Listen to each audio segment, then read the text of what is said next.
tey mën naa am dëj seexuñu dara duma fa teg sama tànk loolu bëgg nañ koo dindi suñu biir.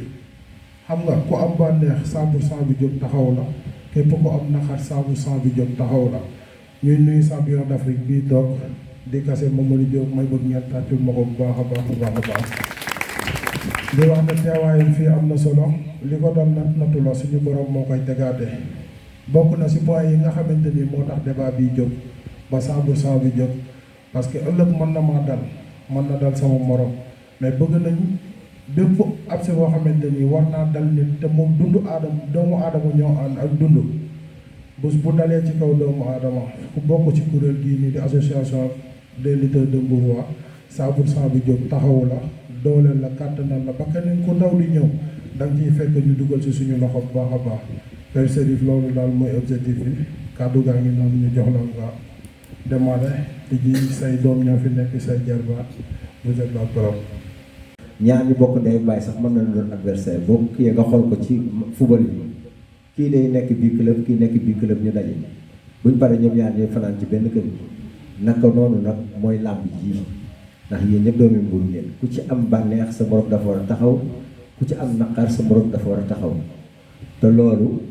boo dee seet par exemple tey jii Bombardier bëri naa Balla Gaye fan yi passé keroog Pape Balla Gaye bi mu gaañoo Bombardier dafa déplacé dem ba foofu yendu fa jaare ji ko loolu kon day boole waaye du xaajale sport la boo xam dafay boole waaye du xaajale sport individuel la nag moo tax xëy na sax affaire yi di metti parce que du nekk dajaloo ku ci nekk la lay may ñi ngay am sax parce que mën a yow discuter nañ ci lu yàgg mooy subvention bi dañoo demoon ba waxtaan ak maire def délégation Ami Collé mii moo doxoon lépp ba yàlla dogal ñu amoon ci bunt yu leer dem ci maire wax ay proposition defar leen seeni këyit ngeen ñëw ñeenti licence defe naa ñoo ci pare woon bi ñeent yi pare defar nañ ko au propre boole ko ak ñu suñu rapport ak suñu lépp dem yóbbu ko jébbal ko mu jox ñu benn décharge bi ba tey ji mi ngi ak ñun ñu jëloon ci tamit exemple te lañ defaloon jël ci benn copie gardée pour ëllëg léegi nag ñaar yoon yi nga xamante ni dem nañ ci mu wax ko yëpp dafa ne moom yóbbuwul woon ni subvention bi dugg na waaye comme jaar na conseil municipal ba jàll nee na moom dina ci taxaw par exemple pour ñu joxe ko ki la wax nag loolu tey sa kilifa li ngay def moom mooy nga déglu ko wax naa ko assurance ni ko dañuy defaat beneen réunion utaat audience ci moom dem ci moom ni ko li nga waxoon de boobu ba léegi si gisuñu ko te xaalis bi dugg na kon nag ñu jéem a fexe par exemple loolu tamit buñ ci mënee taxaw surtout ci wàllu waxtu wi ñu nekk ñoom soxla nañu nit ñi soxla nañu ñëpp xëj na buñ fa demee fàttali ko xëj na mën na am mu jàpp leen ci loolu tamit lu am importance la assurance foofu toujours jëm nañ ci waxtaan mais nag ñu jéem ci jël ci benn pas-pas ànd même du ñëpp sax waaye ñu tànn ñett wala ñeent ñoo xamante ni ñooy delluwaat ba foofu Jordan assurance ñoo àndoon dem ba foofu moom mu kontaan ci lool waaw léegi nag li ci des nag moom mooy ñu defaat ay pas dem ci moom waxtaan ak moom ndax mu jógaat ci loolu foofu daal man li laa digg li ma leen di wax ne moom moo di vraiment ñaanal leen seen lii jëm kanam lii de yàgg naa war a am xëy na tey la ko yàlla tudd waaye lu rafet la ñëpp nañ ko rafetlu tey ku ko dégg tey buñ ko envoyé ci journaux yi ak yëpp ku ko dégg dana ko rafetlu ndax ñoo bokk ndey bokk baay jërë ngeen jëf léegi ñu bàyyi waxtaan bi ba ci kanam liñ ci am ci lu ñu war a kii ci question. di nuyu suñu xarit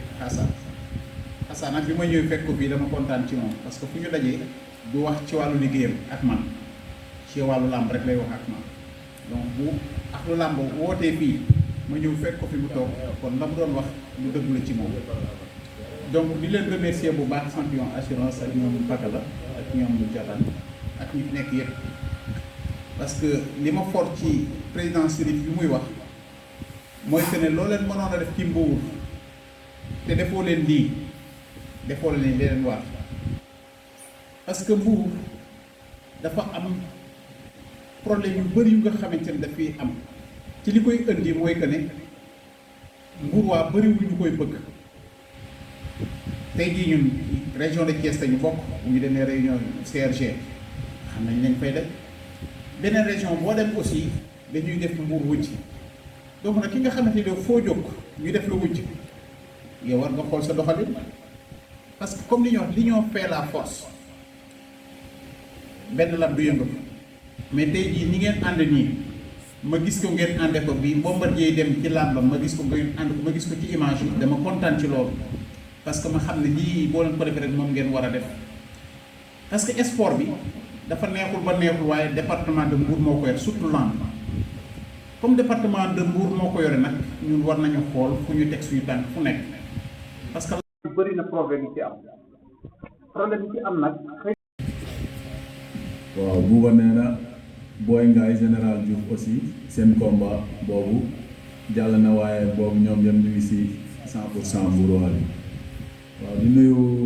suma président man dama am président spécial muy Ablaye Boy waaw bu moom loolu passé may nuyu sama copain bi toog parce que Mamadou Diop Kassé sama nit la sama xarit la sama doom ndey kon yow mention spéciale champion d'Afrique am na loo xamante ni ñi ci salle bi duñ ko xam ci yow mais man mi la yoroon xam naa ko ci yow kon yàlla na la yàlla defal wér yàlla mu fëgg sa bopp ba nga delluwaat ci sa activité yépp bu loolu paasee Mbour benn bopp la kenn mësu ko xar ñaar ñun ci suñu bopp ñoo leen mag mais ay génération la parce que làmb man dama koy wax parce que li ñu gën a tardeel ñun mooy dëkk gi ñu dëkk Mbour ñun ñi toog nii kenn ku si ne bëre na lu ëpp 20 combats ñu ñi toog mais yeneen dëkk yi da ngay bëre benn combat wala ñaar ñu ni la VIP nga bokk te fii man de xam naa maa si gën a néew ay combat te def naa 24 combats arène 20 victoires laa am naa 2 défaites benn sans verdict benn match nul palmarès boobu bu ma dëkkoon Dakar kon dootuma wax ak mbëru bojo bojo damay nekk VIP am na ñu nekk 9 combats 6 nekk ay VIP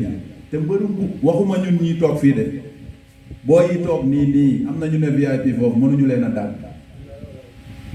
ndax am na si mag ñi maa ngi dégg ñu ni Ndakaaru ku fa mës a tëgg mbëru Mbour moo la fa fekk wala mbëru ko Petite Côte daan la te loolu ba tey jii may wax ak yéen mu ngi am du ma sori nag du ma guddal mais ba tey jii looloo ngi am te dama ko wax journaliste yi maa ngi leen di fàtte sax nuyuwuma leen parce que daf si bëri ñu ma yàpp maa ngi leen di nuyu bu baax ñoom ñii dama ni leen fépp fu ngeen nekk ci làmb déglu leen bu baax de question bii ma leen di wax pour Mbour la ak yéen xale yi bëri nekk ci làmb fu làmb nekkati ci àdduna fii ci Sénégal su ngeen demee nañ nekk 200 personnes su ngeen demee ba mu des 8 mbër 8 personnes su ngeen xoolee benn waa Mbour nekku ci su ngeen ñëwee yéen journaliste bi ni ma 8 personnes a des te amul doomu Petite Côte su ngeen ñëwee yéen ma décorer leen jënd yére bu bees tax dàll yu bees tax décorer leen ko ñoom ñu ngi nii toog kon gàcce ngalaama waa Mbour lépp lu war gis nga làmb bu doon football Mbour mooy doon Brésil bu làmb doon football Mbour mooy doon Brésil parce que ñun ñett ñi si làmb dañ koy téye ci sunu loxo dañ see wéet torop kenn fekkuñu si du autorité du kenn fekkuñu si man su ma la waxee ni la Mbour laa dëkk li may am tur am na autorité yoo xam boo ma leen présenté wul ni ma kii mooy diw du ma leen xam te pourtant wax dëgg yàlla dëkk bi porté nañ ko yóbbu ko fu ne kii double champion d'Afrique la man ak Kassé Diop mi champion d'Afrique la kii est-ce que triplé wu ko sax man comme champion d'Afrique la 2007 bu gaa yi jàqee ñëw si ñun jël suñ produit yóbbu consommé ñu pare ñu indi laaj kii Pakala gaañu na tànkam blessure am mu ngi jógee équipe nationale Auguste Mbagnick Sène blessure am équipe nationale la ko jële kii nii porteel na équipe nationale lu dul jeex yóbbu na ko fu ne mu gañeel ko ay médailles indil ko bi mu gaañoo ba léegi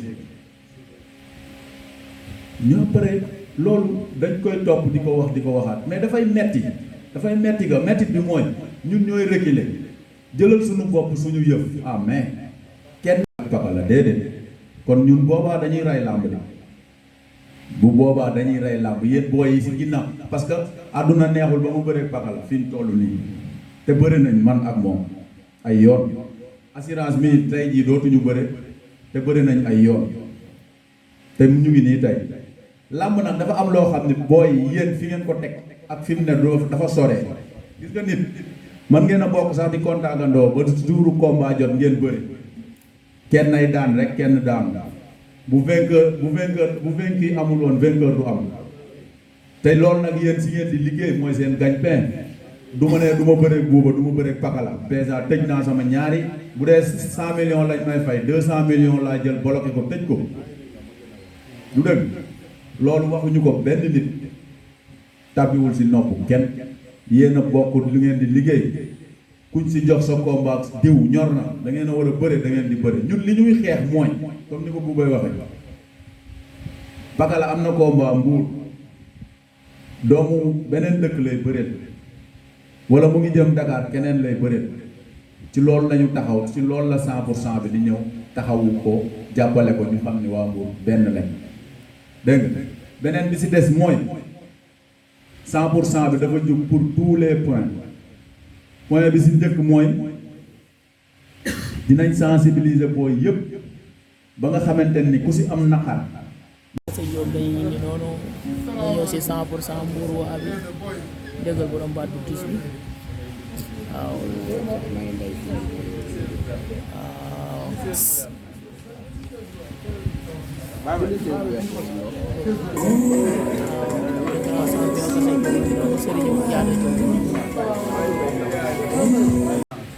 di nuyu assistant bi yëpp ci salle bi yëpp maa ngi leen di nuyu bu baax a baax a baax man de Bouba damaa kontaan naa bu baax a baax a baax keroog bi nga ma envoyé ay audio naan da ngeen woote 100% Mbour sax man bëgguma ko lii da ngeen ko yàggoon a war a def Sénégal bés nga laa daj ñi ko sos kenn warloon na jiitu ci léegi man nag sama wax du bari ndax li may wax ci mbooloo bariwul ndax dañ ma ko daan tere li may wax dama leen di ñaax juboo ngeen lool mais naxante tamit day bari seen biir man mi wax ak yéen xam naa ne yéen Mbuur yi juboo ngeen lool mais naxante bi moo leen ëpp doole kenn ku ne yéene na moromam jàmm nag xam naa ko mais naxante bi moo seen bari seen biir loolu rek laa amoon li ma leen di ñaax ci côté boobu lii ku mu neexul dara du la neex na ngeen gën a góorgóorlu bu baax a baax man daal maa ngi seen ginnaaw tànk bi ma yoroon seen gannaaw ba léegi jógewul fii man bi ma ñëwee Mbuur ba tey man Mbuur yi maa leen bëggal sama bopp te yàlla rek tax foo ma yenn loo mën naa fa yenn foo ma fanaan loo mën naa fa fanaan deuxième fois lamb def maa ñor damaa bëgg lamb lool te lamb sama traite la ñu bari na xamuñ ko nag lamb dafa nekk sama traite ndax sama maam bëri na sama nijaay bëri na man mi wax ak yéen lamb dañ ma ko tere moo tax defuma ko mais maa ngi koy suivre bu baax yéen ñetti champion yi nekk fii yéen ay référence ci Mbuur Momo Dieng moom dama ko jàllale mais yéen ñetti toog nii lamb ngi nii yéen da ngeen a war a au xale yi nekk ak yéen seen biir waxtaan ak ñoom ku fi am combat ngeen jàppale ko nu ngeen ko war a jàppale loolu moo war a nekk mais jàppale bi seen biir bu Bouba amee combat wala Pakala amee combat wala Jordan jàppale bi seen biir day des nu ngeen ko war a jàppale mbër mi rek nekkul ne bu Bouba amee combat bu amee open de presse nga dem teew foofu loolu du jàppale mbër loolu du jàppale mbër Pakala may war naa am sëriñ boo xam ne war na ko mën a jàppale bu am combat mu yóbbu fa Bouba mu jàppale ko jàppale bi man sama xam-xam foofu la war a njëkk a tàmbale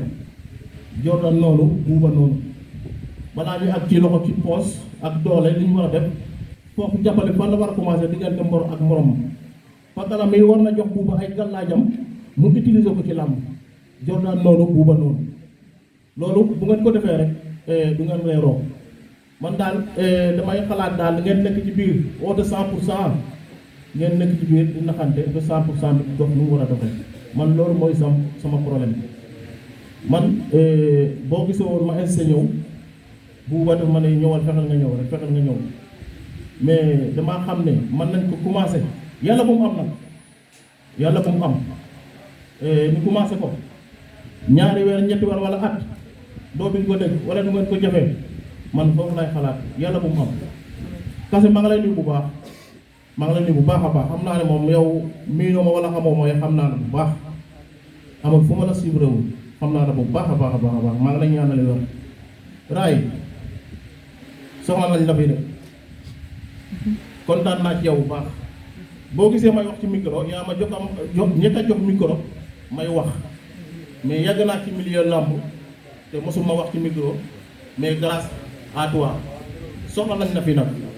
maa ngi leen di gërëm di leen sant bu baax a baax a baax a baax kontaan naa bu baax jërë ngeen jëf.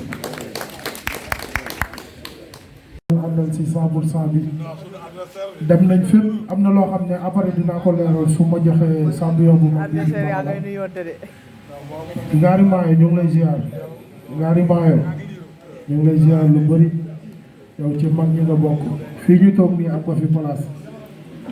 da ngaa baax yaru rek moo tax nga toog foofu mais fii ñu toog nii lépp lu ñu def ci làmb def nga ko da ngaa discipline oyofal sa bopp moo tax nga toog foofu mais ñu ngi lay delloo.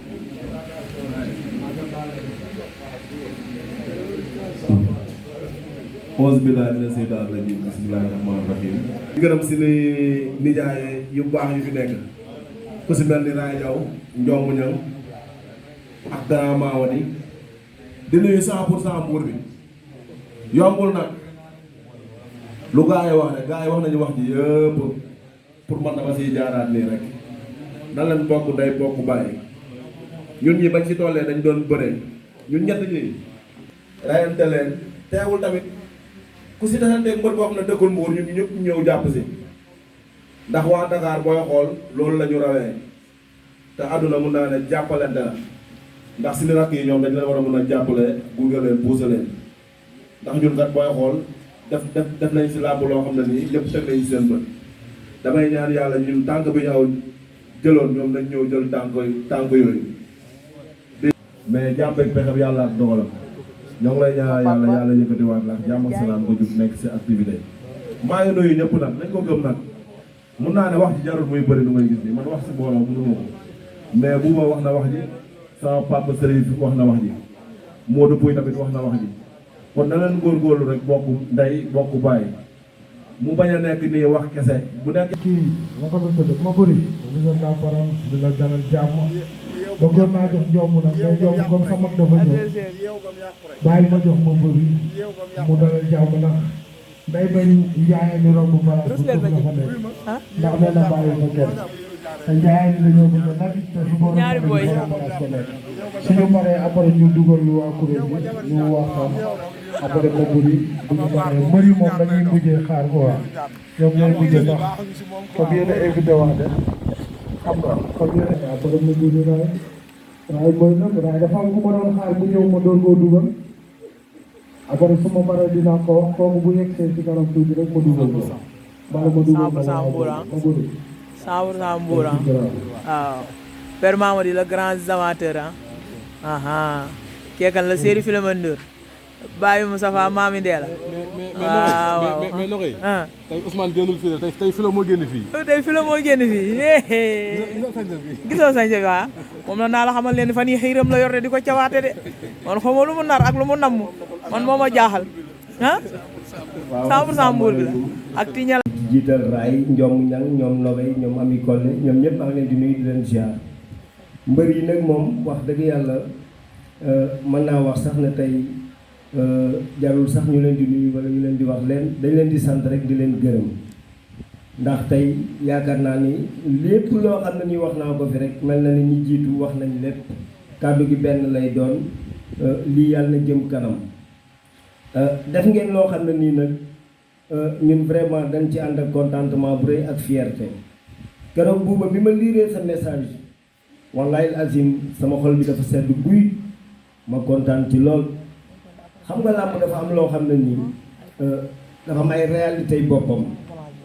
donte fi mu toll nii mënu leen a bokk am nay temps sax doomu aadama yi di wax ne mbëri mbër yi dañu war a ñëw créer benn écurie ñoom ñëpp ñu def benn écurie loolu mënut a nekk mais lii mën naa nekk comme ça ngeen bokk ndey bokk bàyyi créer 100% Mbour waa loolu vraiment initiative la boo xam ne nii képp ku ko dégg dina ko rafetlu dina ci kontaan te dina leen ñaanal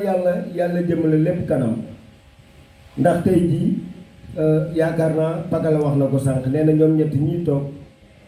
derby la woon tey gis ngeen ñoom ñoo toog woote pour yéen ñëpp ngeen ànd li exemple la ci xale yi fi nekk nga xam ne ni ñu ngi seen ginnaaw xëy na daal leen xool bi ngeen di bëri ñu nekk ay xale ba tey virus bi foofu la leen toppee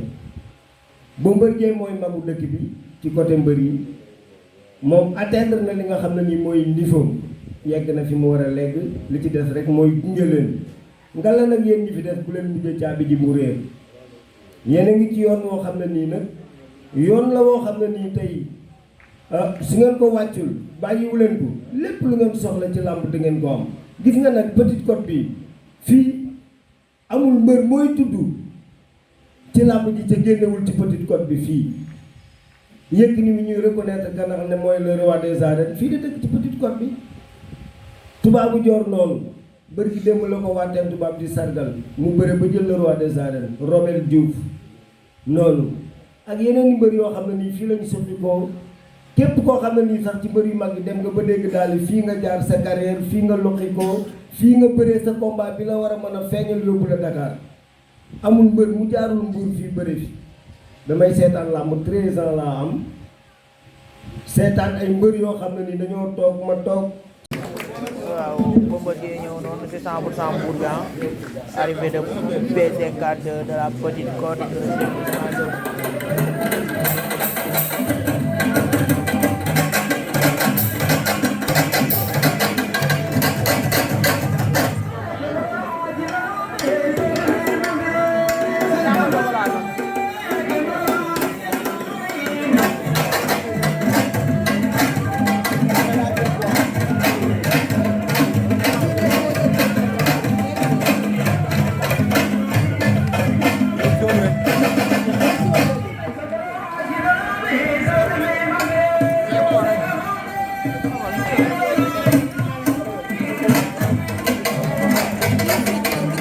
loolu neex na de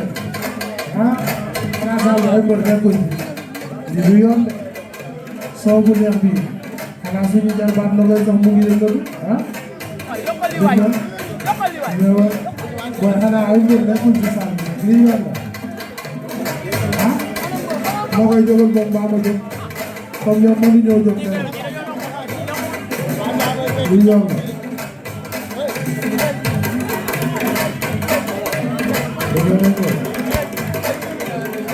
ah ñi ay yambar nañ daan na bànku bu gaaw mani na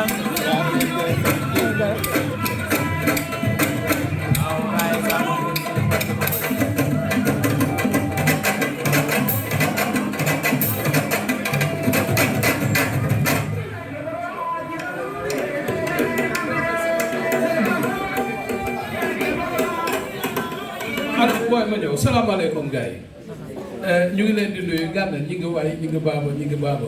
Senghor Mendoza waaw gars yi maa ngi leen di nuyu man nag dama feebar naru ma woon ñëw mais bi nga ma oowee keroog wax ma ko vraiment jàpp ma woon pour ñëw mais bi nga ma rappelé encore ci après midi bi laa de damay soof dem parce que keroog même ci làmb ji bi sa waay di bëre dama forcé dem parce que mënuma woon bañ dem non seulement émission bi mais combat bi tamit moo toll woon foofu waaw mais maa ngi leen di nuyu bu baax di kontaan vraiment ci daje bi nag am na solo xalaat bi am na solo liñ ko war a doxale tamit moo ëpp solo parce que lii doxal ko du doon lu yombul de parce que xale yi ñoom ñoo nekk ci écrit yi ñooy bëri seen biir yéen mënatu leen bëri seen biir man nag ci sama xalaat pour mu gën a am lenn rek moo ko mën a doxal mooy yéen mbër yu mag yi fi ne ngeen bàyyi xale yi ñoom ñu continuer seen liggéey bu dara xewee kenn ku ci xewle ci yéen li ci des ñëpp ñëw jàppale ko. am na ku ko wax léegi open press mënul régler problème parce que Pikine noonu lañ koy defee mais ak yeneen écrits yi fu mel ni Guédiawaye te dëkk yooyu yëpp Mbour moo leen ëpp solo ci wàllu làmb dinaa ci ñëw léegi. donc yéen ñiy toog ci taabu ji lii 100% bi yéen a ko mën a doxal ngeen bàyyi xale yi ñu bëri seen biir ku ci génni doon ci champion ñëw mën a yéeg ci niveau national mën a yéeg yéen seen niveau Père Chérif maa ngi lay nuyu di kontaan ci yow. di kontaan également ci équipe bi dañuy toog des fois ci rajo bi di leen critiquer c'est normal parce que yéen suñuy kilifa ngeen mais ñoo bokk làmb ji am na loo xam ne boo leen ko yoree du mbañeel du dara mais boo leen ko dee doxal ñun buñ gisul ne noonu la war a demee dañ ko war a dénoncer te mel na ni aussi loolu dafay baax ci liggéey bi parce que yéen a ngay góorgóorlu parce que tey yéen lii ngeen yor kuréel gi man mënuma ci bokk même bu ma amee niveau bi aw ma jotam ku nekk ak fi la yàlla xiir tey émission yi may def ci rajo bi yow mënoo koo def boo bëjee géew bi mu nekk nee di bëri man mënuma fa nekk yow mënoo fa nekk kon donc ku nekk côté bi nga féete mais dañuy ànd waxante dëgg pour le développement de Mbour parce que li gën a bon mooy ànd di jaayante wéet di jëwante loolu affaire wu naa fex lay àndi dara dox léegi nag avant may ñëw ci point bi champion maa ngi lay féliciter bu baax sax parce que yow fierté nga pour Sénégal mais fierté nga également pour la Petite Côte waxuma Mbour. nga njëkk takk ngemb le 4 avril 95 sa diggante ak Thié Ngoné Thiaw keroog ñoom grand Assane Ndoye ñoom Jibi Malaw ma la ñoo la andi ba nga génnee le 6 avril ma bëre man ak mbër mañ doon wax Rambo yaa ngi koy rappelé wu. 97 nga dugg Ndakaaru le 25 décembre 2002 nga renversé Tyson pour la première fois nga nekk roi des arènes te damay wax ne Mbour képp ku ma sa te Ndakaaru daan woo. ca Abdourahmane parce que 43 la su lay doy tëbbal gaal fii Mbour fekk Abdourahmane Dakaru daan ko yéegi ni def 15 ans de succès ma nga def 10 ans Robert toog fukki at yu mu daanuwul ñoom ñëpp ñu nekk ci Petite Côte bi nga dem 97 am taxawaay bu rafet malgré situation yi fi jaar ak difficulté yeeg yëpp moo tax un jour ma ne mbër mu mel ni Bombardier attention yéen relève bi boo leen xefee mën nañ toogaan 30 ans dootul am Mbour parce que li cool yi bari yëpp nga am gétt nga am kàddu mais nga toog fi nga toog fonk sa bopp téye ko mais également nga am jom parce que barki démb ku ñëw arène nationale sur 22000 places presque stade bi yëpp Balla Gaye feesal ko ànd ak waa Ndakaaru ñu def benn tànk bi ngay dugg ci biir géej bi nga ànd ak sa waa écurie reculé ngeen jóge fa nga dugg sa biir cumbukaay ñu tëj la bi ngay tuus nga génni bi ngay génni waat ci digg géew bi nga ñëw te bi nga génnee taxaw ci digg géew bi da nga dëggal sa bopp ba Sénégal yépp am kontaante ñépp ànd complot arbitre baat promoteur yaag ñépp ànd mobilisé wu nga toog ab ñoom dëggal sa bopp bëre ci ay ligne bëre ci tactique bëre ci ngor bëre ci fulla ba yàlla mayaat la ndam Balla Gaye nga renversé ko le 8 juin 2014 stade Demba Diop keroog nga nekkaat deuxième fois roi des arènes barki démb ba nga ñëw ëmbaat ko mu gàddaay ñaari yoon yóbbuwaat nga ko gàddaay kon xam nga ne yow am nga ngër moo tax yow dugg nga par la grande porte parce que 97 nga ñëw 2002 nga renversé Tyson 5 ans après nga nekk roi des arènes titre bi na ci la nga dabuwaat ko en 2014 tey at yi nga amoon ci làmb jeex ñu defal la prolongation nga taxawaat ci làmb barki démb te li tax sax nga gën a am jom mooy ba nga jógee Pologne am fa defet boo xam ne dafa diis doon defet bu doy waar mais bi nga ñëwee barki démb nga wane ne nag man góor laa am naa jom am naa fulla tàccu leen loolu non neexul ba neexul mais yaa daan góor ñëpp waaw góor ñëpp nga boole daan ñaw kenn du kira amaama yi waaw góor ñëpp nee naa la nga boole daan gars yi dama ne keroog bi nga daanee Mouhamed Ndao Tyson dañ la jox Ibou Ndafa nga renfer non waxuma sax pour ngeen may ma xaalis non xam nga lu tax parce que li may wax dama koy wax ak fierté ak mbégte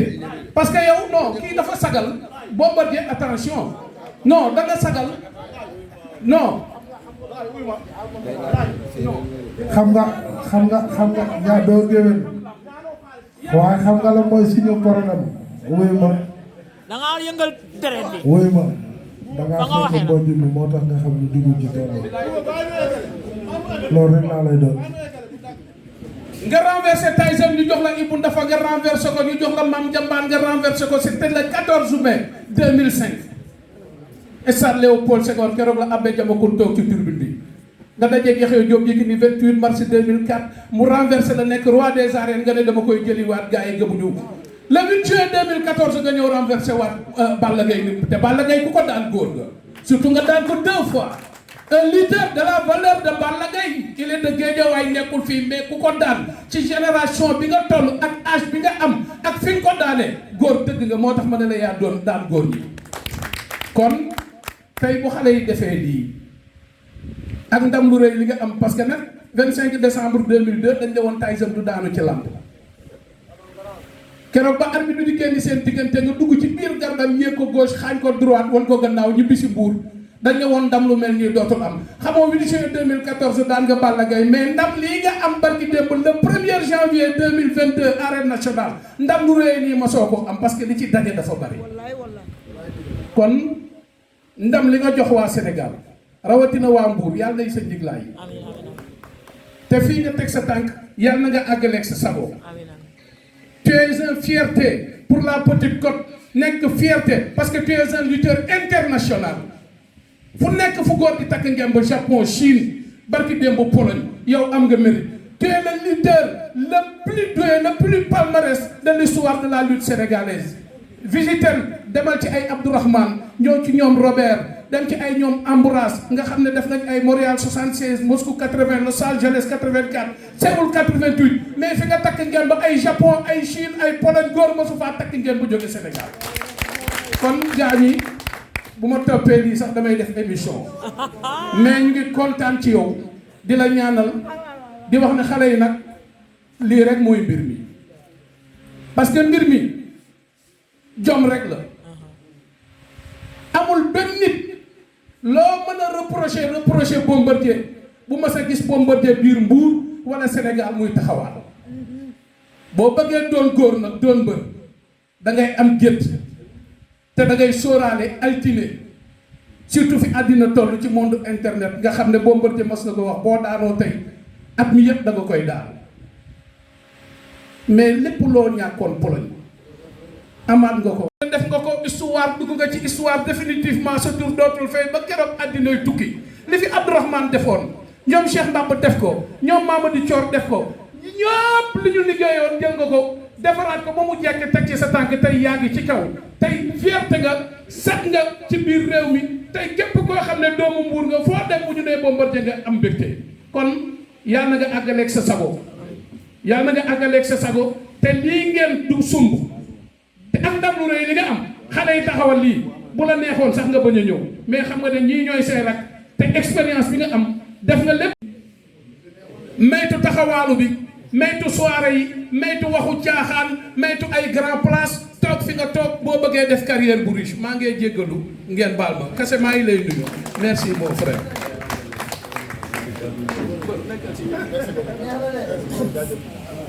may ngeen ñun presse bi lu ñu wax ndax ñun boo dee xool ay ati at a ngi nii ñun ñu toog ci rajo bi suñu borom dogal ñu bëgg lii ñu yor muy micro ñu bëgg lii te ku ci nekk yaa ngi ciy wax waa buuba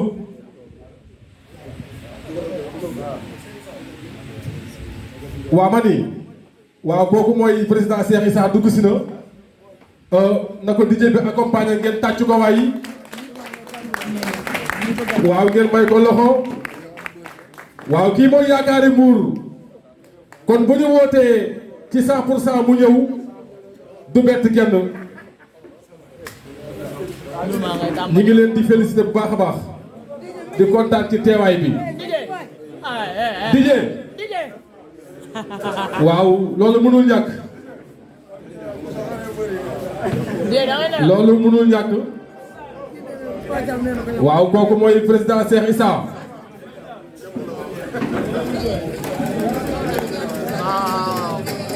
waaw loolu mënul ñàkk Yo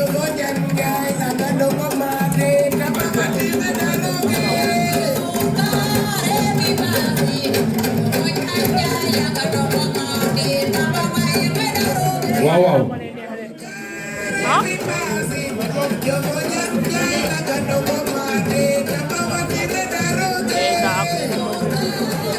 merci beaucoup Boy Ngaye. ah président Meissa Ndiaye dugg si na vice président cercle de la lutte avec frappe. léegi moom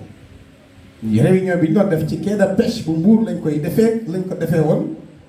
te booba tey ñii ñu ngi woon ci keppaaru Bombardier doon te jógewuñ ci kon damay wax ne yéene bu yàgg tey moom la assurance ak ñi mu àndal ak mbër yépp bëgg dëggal yàlla na yàlla àndul ko ñun nag damay wax toujours ne leen ñun lu ñu soxla ci làmb amul fenn fu ñu koy jëggaani lépp am na fii Mbuur raay wax na ko li Bombardier def ci làmb kenn dootu ko def ci làmb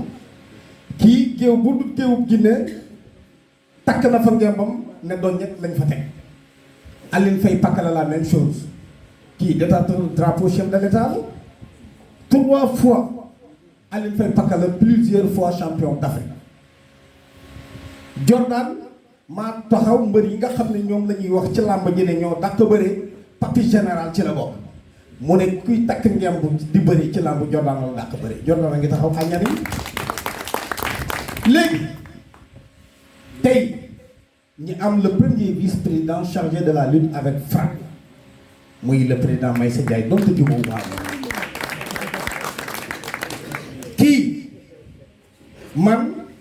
gis nga boo gisee parfois ñi may mere man li ma yëg moom lay wax du ma wax kenn pour nga mer du ma wax kenn nit pour nga kontaan dëkk ba ma dëkk man ci sondeel laa daan jàngee ak lampe tempête ba tey amuñu courant kañ moo tel ba su ma ñëwee ba Mbuur lépp am fi ban complexe lay am ci kenn waaye lu may wax lu ne intérêt Mbuur moo tax ma koy wax billaahi mosuma wax su ma njëriñu bopp làmb tey su may dem ba nekk un promoteur de lutte ci Mbuur mënoon naa toog yem ci sama métier animateur rek di dalal Bombardier loo wax Bombardier noo ko def noo ko daanee nangam yem ca mais damay lebi xaalis banque tëgg làmb perte benn mbër buy takk ngan bu mën taw Mbuur Omar Diaw yore na ma ñaari dërëm te ku ma bëree loolu su ma perte su ma neexee ne du ma la fay doo wax dara parce que boo yëpp respect lañ ma jox kon tey bi ma gisee làmb di sooxe man maa dem seeti inspecteur départemental des sports muy inspecteur Diom ne ko Mbuur li muy représenté ci làmb war ta fay fii ci département de Mbuur mu ne ma lan moo ci sa xalaat ma ne ko mbaaxam certes jàmbaar la waaye man ta boole prévention routière ak làmb di ko doxal làmb ngi sooxe mu ne ma désigner ma une équipe jox ma 7 minutes yu ma ci taf j'ai montré le nom de Meissa Ndiaye ma ne ko nag soo ko wooyee ne ko yow lañ koy dégg du nangu parce que xam naa ko dafa ragal fu muy jëm te gungeewu ma ko day maas maa ko woo ne ko président Meissa am na ndey lu ma dégg ñu ne dañ laa bëgg a dénk làmb suñ la ko dénkee ni ma la gungee ba nga nekk promoteur bu incontournable dans le département de Mbour dinaa la gungee buñ la ko dénkee jëlal ci lañ ko dénk 2 ans 6 mois la def fii ñu nommé ko président CRG de lutte mu dem Thiès 2 ou 3 ans la fa def dem te nag fu làmb mos a daje président Alioune Sarr mii président CRG fu làmb mos a daje danaan président Meissa Ndiaye nii su ñëpp meloon ni moom président CRG yëpp bu ñu meloon ni moom ma dem tëdd nelaw kon tey suñu amee un Bombardier 2 fois roi des arènes ubbi buntu MMA xale yëpp ngi riir fi mu ne jëm ci MMA ñu naan 45 ans mbër mu ko am mënatoo bëree mu ne leen damay wax toujours na leen Bombardier dafa réussir loo xam ne ci histoire làmb amul kenn ku ko mos a réussir da nga fi daan fekk say mag daan leen ñëw daan say morom say rakk daan la Bombardier rek moo réussir daan ay magam yi fi fekkoon daan ay moromam yi mu nekkaloon ci làmb ji daan ay rakkam c'est lui seul qui a réussi à le faire nañ ma wax beneen mbër amul Yékini ce qu'il a fait dans l'arène 15 ans de règne mais ces derniers combats dañ koo daan Bombardier kan la daan dafa ñëw daan Balla Gaye rakkam la nee nañ magee na ko 10 ans Modou Lo du rakkam daanu ko keneen ku ko def gisuma ko ñi ci des yëpp seen rakk yi ñoo leen retraité loo kon tey damay wax ne président Cheikhou laa may jox ndax mooy sama président Gara Souf di nuyu mbër yëpp teg ko ci loxo sama papa Bombardier di nuyu journaliste yi fi teew yëpp président Maysa Ndiaye ñu koy nuyu di nuyu amul làmb yëpp rawatina suma xarit suma doomu ndey suma fils Kassé Diop di ziar di ko ñaanal wér di ziar sama gars yëpp ñoom Sala Senghor Omar Mbaye Mansour Diop di ko nuyu di nuyu Daara Omar Diop bàyyi ma kenn financière yi bàyyi ma kenn vraiment di rafetlu lii parce que tamit mën naa la lu yàgg la waroon doon mais xëy na yàlla moom moo koy soog a dogal tey kon nag di ñaan yàlla comme ni ñu ko tàmbalee ñu eggale ko ak mbégte yéene bi ci am ba taxawal yàlla buñ ci gis dara loo xamante ne bii réccu mag ñi nag ñoom def nañ seen devoir ñoom lii lañ bëgg parce que dañuy bunge te bunge ku ne xam na ni egg amu caw yoon ñun ñi nga xamante ñoom la ñuy bunge nag ñuy ndaw yi ak ñi nga xamante ñooy suñu rànd nekk suñu ginnaaw ñoom it ñu jéem a am fulla ñu ko téye ba ko ëllëgee wax dëgg sax bu ñu ko bàyyee ñu mën ko continuer ba mu dem ci ñeneen ak ñeneen te am naa ci yaakaar ne yàlla dinañ ci jàppale ñu joxonte loxo rek bokk ndey bokk bàyyi te xam ne 100% bi ñu wax ko ni neex na mais ñu appliqué ko mu nekk dëgg si ñun tamit c'est très important war naa mën a 100% bi war naa mën a dem te tey jii ba am ay journée yoo xamante ne dañ koy tëgg pourquoi pas wala mën a dem bay tëgg ay lamb yu mag teg ñu si am doole te loolu tey jii bu ñu boole yaakaar naa ni lu ñu song rek mën nañ ko taal ku ne xam ne ni mbooloo moom mooy doole di ñaan yàlla rek xalifa bi ngeen gën a ñaax xale yi président Maysa ndax xale yi amuñu lu dul yéen mën naa ni bu ñu geesoo di leen gis rek dañuy gën a am fit dañuy gën a ñeme tey jii bu ñu demee Dakar gis président Maysa wax dëgg si yàlla bu ñu ragal dañuy xam ne président Maysa moom moo ñu fa nekkal bu ñu gisee sama papa Bombardier ñu xam ne moom moo ñu fa nekkal ak président Serif noonu kon nag wax dëgg si yàlla ñu nit ñu gën a xam suñu bopp dama ni ngeen déglu li may wax dafa am solo ngeen déglu doo leen déglu wax nga déglu